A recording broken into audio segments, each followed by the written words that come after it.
Emma, good morning to you and thank you so much for joining us. What did you make of the first hustings last night then? I think it was calmer than we've seen so far. I think that was in part because they weren't being quizzed by journalists, they were being quizzed by Tory members. So they had less, and they weren't quizzing each other. So they really weren't doing that whole blue on blue attack nearly so much. Where there were differences between them, they were more policy based generally around their differences on tax, although they each got in a little bit of a dig. Liz Truss in particular giving a dig that would have been popular with that audience. As you said, they were quizzing Rishi Sunak about his treatment of Boris Johnson, and Liz Truss really emphasised her loyalty to him. That will have gone down well with the Tory membership. How she's going to then play that to the general public who are less keen and went off Boris significantly, I don't know. And that's what she's going to have to really think about if, as seems likely, she wins in September. She doesn't need to do that, though, does she, Emma? Because once she's in number 10 and a general election, she's not going to call a snap general election. It's going to be some way down the line.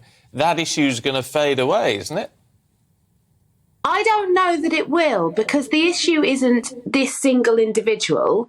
It's trust, and there were a lot of people in that government who let what went on go on for too long, and I think the public were really frustrated by that.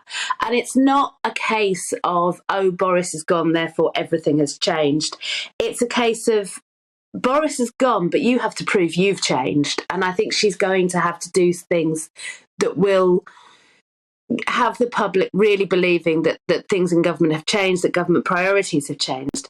At the same time, she's also going to have to deal with the absolute priority of the cost of living, and there'll be a war in Ukraine. And I don't know that's a loss in one new Prime Minister's inbox in very difficult headwinds. You know, they have been in government for 12 years. There is a real sense that the Tories are a little tired. The way that Tory commentators talk about this race and talk about the next election and how difficult that might be for them to win rather.